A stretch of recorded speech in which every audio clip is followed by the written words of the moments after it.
Dreams are a funny thing. Why is it some nights we fall blissfully into a slumber, while other nights we descend into horror? Imagine being a little kid, tucked into bed, surrounded by cuddly toys and a sparkling nightlight. Yet as the witching hour approaches, you're awoken and pulled from your bed by something from another realm. Something is dragging you into the dark beyond. As your tiny feet pad down the hall further and further from your bed, you go deeper and deeper into the arms of the abyss. You could get lost in that dream forever. For what happens if you continue down that hall into the darkness? What if you journey too far?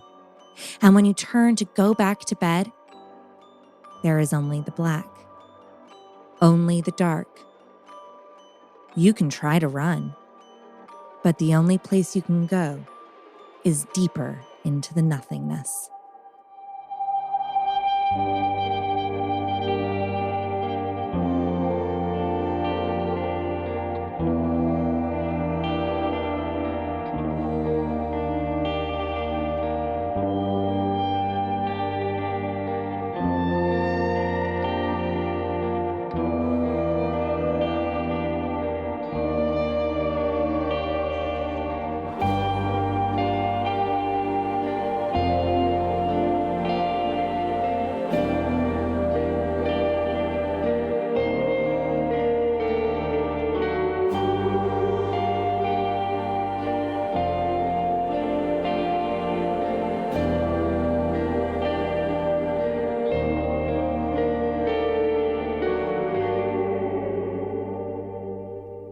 Hello and welcome to episode 6 of The West London Witch, a podcast where we share stories about those moments where we find ourselves very much not alone. Today, Jade, the creator and host of the YouTube channel Ghost Club Paranormal, shares with us the chilling tales of growing up in Edinburgh, Scotland, and how her experiences with the supernatural as a child have led her into the world of paranormal investigating today.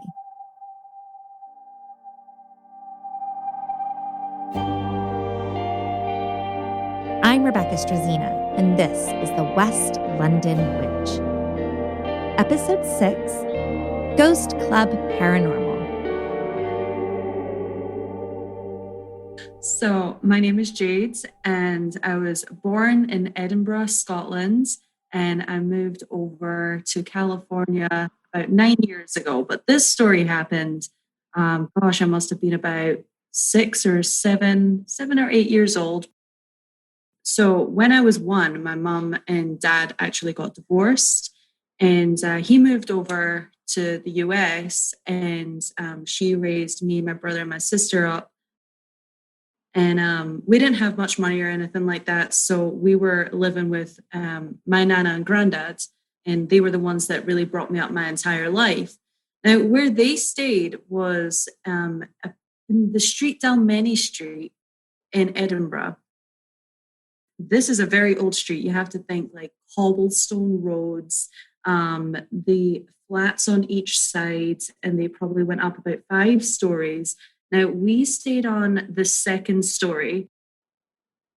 So from the ages of like 6 to 8, that was really my home, and my mom's home and my brother and sisters for the longest time.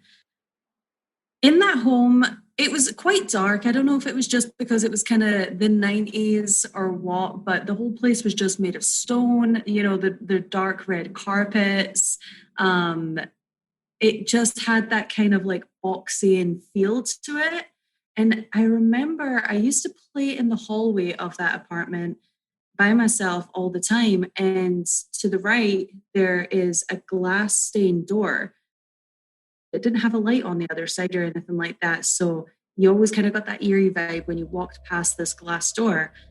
So I started having these recurring nightmares as a kid, and they were more like outer body experiences where I would wake up because I can hear somebody calling my name. So I would get out of bed and I can see my brother and sister sleep in there, and it's nighttime, everybody's asleep. And then I would walk through the hallway because I'm following these voices and they're just saying Jade, Jade, and there's multiple voices. So I'm following the voices and it leads me into the hallway and it's pitch dark and the voices are coming from the closet door. And as I get closer to the closet door starts to open. And inside the closet are severed heads, literally sitting on shelves. And they're all saying, Jade, Jade, join us, Jade, join us, Jade. And they all look like they're back from the medieval days. There's this one main guy's head that's right in the middle. And all the other voices start to, dim down. And until it's just his voice. And he's saying, Jade, come join us, Jade, join us. And just as I start to walk into the closet, I wake up. So I was having those dreams almost every single night. Now, a little piece of history on the property is back in 1645, Edinburgh was actually hit with the Black Plague. The plague was hands down the worst disaster that Edinburgh had ever endured. It's estimated that up to half of the population were infected and died from the epidemic. Dead, diseased bodies blanketed the streets. The massive amount of deaths created huge problems for local government, who needed to not only dispose of the bodies quickly, but also try to keep the remaining healthy citizens safe. And basically, back in those days, what they had to do was they built a city on top of the existing city. So what they done with the city underneath was they basically stuffed all these infected people underground and just left them there to die. Families were under there with, serial killers and rapists and literally shoulder to shoulder. So these people died a really slow, horrible, painful death. I feel like maybe the voices that were coming from the closet, I really do feel like that was leftover energy and I was getting visited through my dreams. These reoccurring nightmares were undeniably frightening and sinister. But because Jade felt like the heads were a part of some residual energy connected to the town or to the house, she didn't tell anyone. But the dreams are not where the story ends. Again, I was about 7 years old at this time. So my dad, who lives in the US, he found himself a wife, my stepmom, Anna, and they were both coming over for a vacation. So my nana and granddad basically said to them, we'll get a hotel and you can stay in this house with the kids. So they came over to the house and the first few days were fun. Like we were just happy to have our dad there and we are just having such a great time. We decide one night that we're going to go to the video store. So we take a walk to the video store down Dalmeny Street and up Easter Road. We go to Blockbuster and we get about 4 different videos to watch. And by the time we got back to the house and my dad says that he's going to go have a cigarette, he goes out to have a cigarette. My brother says, I'm going to go with you. So he goes out with him. And I'm sitting there in the living room with my stepmom, Anna, and I'm looking at the 4 videos and I'm thinking, what one are we going to watch? And so I ask her, what video do you think we should watch first? And she says, go ask your dad. Now you have to remember, this was the 90s, pre-smoking bans. So Jade thinks her dad has gone out of the apartment and into the main building stairwell for a smoke. So I go outside to the stairwell and it's a big old stairwell. I mean, these stairs, if you go to that stairwell, you'll see that the stairs are made of stone and they're so worn out. You can tell that they're supposed to be a good 10 inches on them steps. And now there's 3 inches. But yeah, really, really, really old. The very top of the spiral staircase, there's a massive skylight as well. That is what I remember. That's the only light coming into the staircase, but it's a dingy, dark staircase. And so I go out the front door and into the stairwell, and I'm like, oh, that's weird. He's not here. As Jade stands all by herself in the stairwell, All of a sudden, an overwhelming sense of being watched washes over her. I look up the stairs and I look downstairs and I'm shouting, Dad, Dad. And I'm thinking that my dad and my brother are playing this joke on me. Then I kind of feel like, okay, maybe they're not, because nobody was answering and I had been there for like a minute and I was just like, yeah, like it's a long time for like a prank. So I went downstairs to the front of the main door going onto the street. Now, as a kid growing up there, it was different days back then. So you could open the door and play out on the street. It wasn't a big deal at all. But for some reason, when I got to that door this time, I look at the door and I get the weirdest feeling coming over me. It was like a negative kind of energy. Something was telling me, don't open the door just yet. I'm not too sure why. So I think to myself, okay, I'm going to go back upstairs into the apartment and I'm going to ask my stepmom if it's okay for me to open the door, which I've never done in my entire life. So Jade runs upstairs to her stepmom, and Anna gives her the go-ahead to open the door and check the street for her dad, perplexed as to why she even asked her to begin with. So I go back downstairs, I open the door. Now, mind you, this is the original door. So this is hundreds of years old. This door is really thick. It's probably about 3 inches wide. So even if you try and close that door a tiny little bit, that thing is going to echo through the entire stairwell. So I open the door and I put my head out and I look left and I look right and I'm looking up and down the street and there's no sign of my dad and brother. So again, I don't know why, but I'm still shouting on my dad. I'm going, Dad, Dad. So I close the door and I'm like, they're in the stairwell, because I still had this feeling that somebody was watching me. And I'm going, they're playing a joke on me. This is ridiculous. I'll find them on the stairwell. So I go to the second floor and I look up and I'm going, Dad. I look down, Dad. I look back up and I shout, Dad. And when I look down, all of a sudden, right in front of me is a woman floating at the bottom of the stairs. And she's right there. Now, this was a matter of seconds, me closing the front door, coming upstairs onto the second floor, looking up, down, up. And then the second I look down, she's standing right there. And she's a full body apparition. She isn't see-through like you would think, but she is floating about 3 feet off of the ground. So I know that this thing is not of this earth. She had long black rags on. This is how I remember her in my head. A huge hood that went over her head so I couldn't see her face, but she had long straggly hair coming down.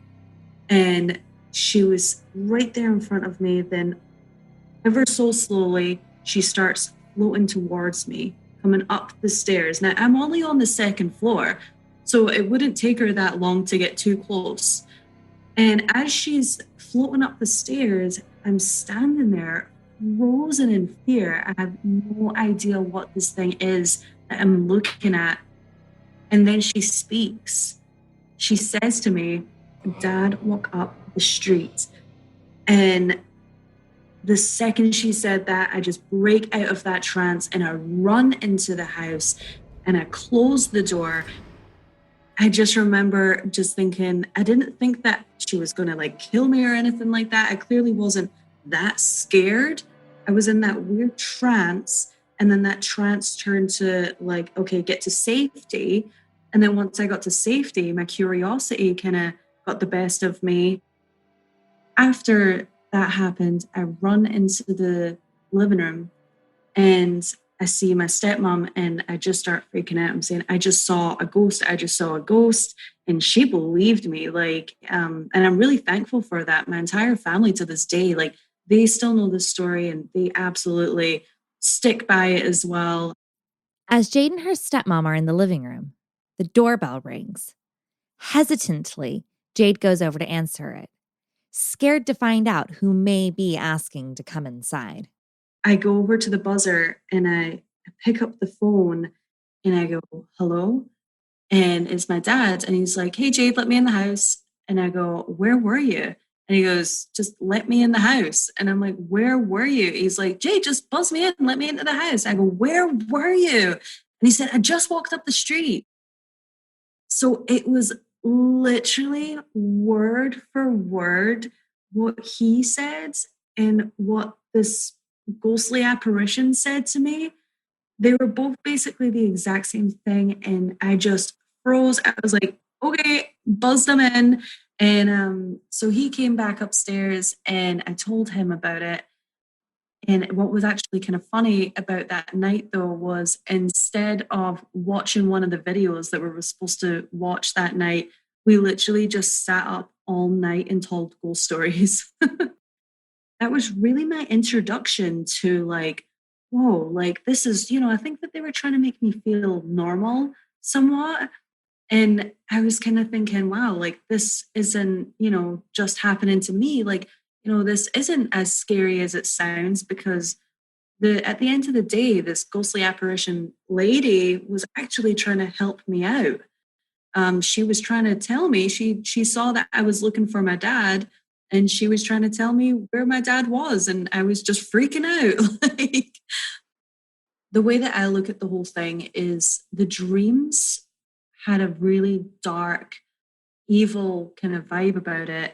And the ghost lady, I feel like she was really just there to help, even though she looked pretty scary. But I feel like she was there for the right reasons. And Jade even has a theory as to who that ghost lady may be, and it perfectly ties in with the history of the area. I also do believe that she could be one of the plague victims as well, because just again, her clothes were just from that time period. The black and gray rags, like it really was something like you would see in like a Halloween store. You could tell she had been dead for a very long time. As Jade grew up in the historic town of Edinburgh, she had many different encounters with the paranormal. But when she was 19, she decided it was time to move out to the United States and live with her dad in California. For several years, while she acclimatized to the country and buckled down to focus on her career and new life abroad, she didn't think much about the spirit world. Up until recently, I would say about a year and a half ago, that's kind of when I started going on more road trips, started staying in more haunted hotels. And then up until recently, I've just started to be really documenting my travels and investigations. And this was the birth of Ghost Club Paranormal, Jade's YouTube channel that's dedicated to her paranormal investigations that take her all over the United States and the globe. The last investigation that I was on was very intense. It was Corona, Hell's Gates, and if that doesn't sound terrifying enough, basically this story is Hell's Gate is up a hiking trail. So you have to go up this hiking trail, and at the top of the trail, there's remains of a house. Where the house is, Hell's Gate, is right next to the Cleveland National Forest, and there's been signs of Bigfoot, UFOs. So this place is just really hot for paranormal activity. So there's like the stone basement and some stone steps leading up to it. And legend has it that there's a family that lived there with their children and a nanny. And one night when the parents were gone and the nanny was looking after the kids, she actually got possessed by the devil himself. And she ended up closing up all the windows and all the doors and setting the house on fire with the children still in it, killing herself and the children. Now, according to the official records, the home that was once located on what is now Hell's Gate was once called Ganal Ranch. And the house did in fact burn down with the nanny and the children inside. Some legends even say that once the nanny was possessed, she locked the children in the basement while the home burned down around them. However, there definitely seems to be consensus with local lore that the children and the nanny, and perhaps even demons, still haunt the area. So there's reports of black-eyed kids being seen up there. And basically what black-eyed kids are, they're more like, kind of like demonic spirits. They're kids that usually come knocking on your door. In this case, they're in the Cleveland National Forest, and they come up to you and you're not supposed to acknowledge them. They have black eyes. If you look into their eyes, then they will possess you themselves. The really weird thing about black-eyed children is that they are a modern legend. It's widely agreed that the first real recording of black-eyed children came from Brian Bethel, a reporter in Texas in 1996. He wrote about 2 different encounters he had had with black-eyed children. And since then, stories of these creatures have popped up all over the world.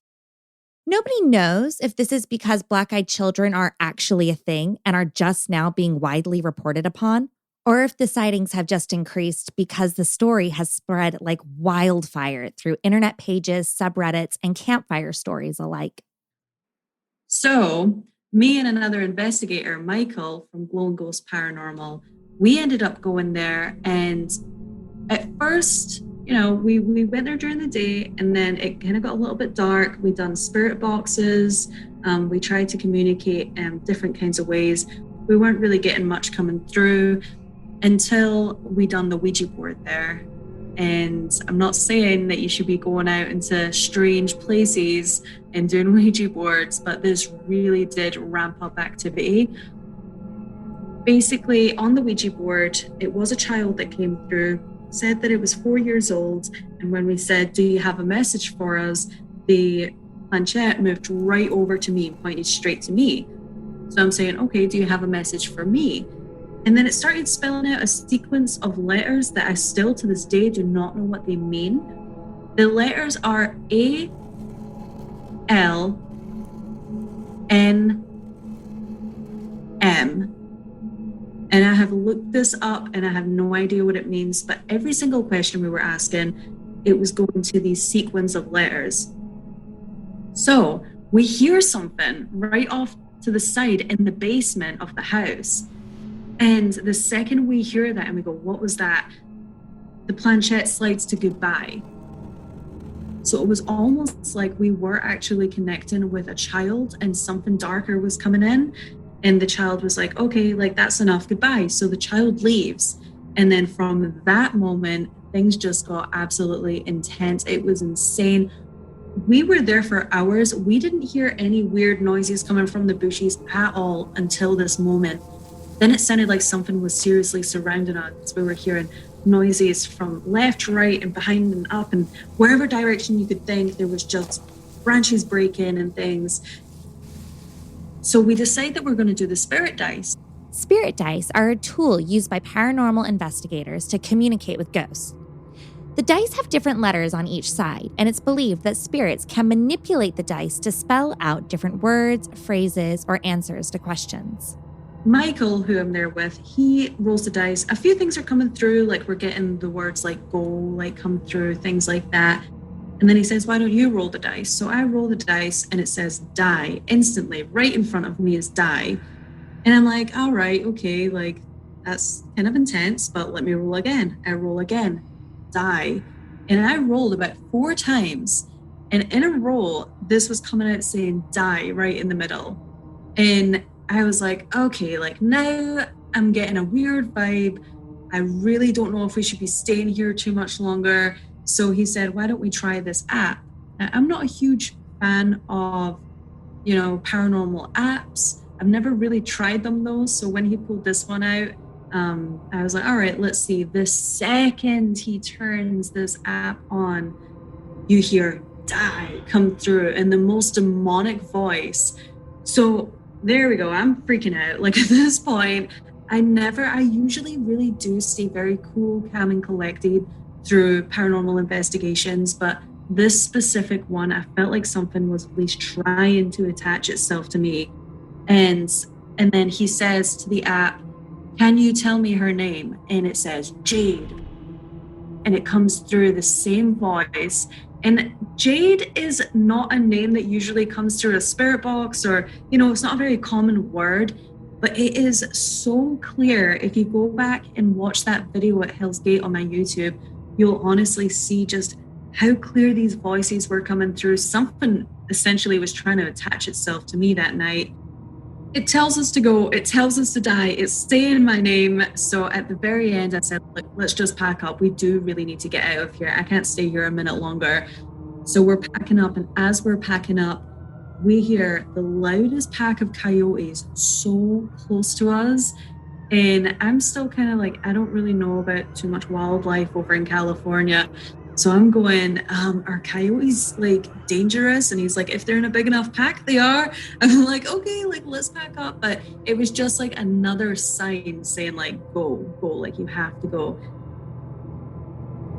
Now, the second I left that place, I felt like a huge weight had been lifted off my shoulder. The second we got to the end of that trail, it was just like, oh my gosh, I felt so much better. And I felt good about driving home that night. And I do feel like nothing, attached itself to me, but it wouldn't surprise me if something extremely dark does live there. I did notice in the trees there's some like satanic carvings and things like that. So I have a theory that there's people that go up there to practice satanic rituals, and it's just too many people seeking something at that one location. I don't know what, pardon the pun, I don't know what gates have been opened, but I mean there's definitely so much activity at that place. Jade travels extensively investigating haunted hotels, homes, bridges, churches, and has quite a following on Instagram and YouTube. But she says that although Ghost Club Paranormal is really fun and exciting, the most important thing she does is help people who are going through frightening experiences.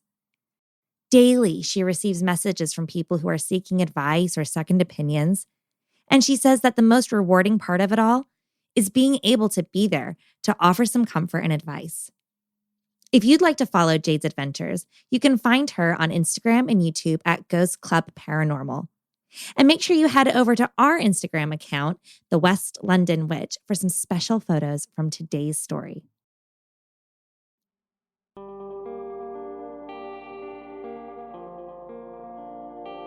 Do you have a spooky story you'd like to share? I'd love to hear it. Drop me an email at thewestlondonwitch@gmail.com or find us on Instagram and Facebook at The West London Witch. If you enjoyed today's episode, don't forget to subscribe, rate, and review. And come and follow us for additional content on Instagram and Facebook. Until next time, merry meet, merry part, and merry meet again.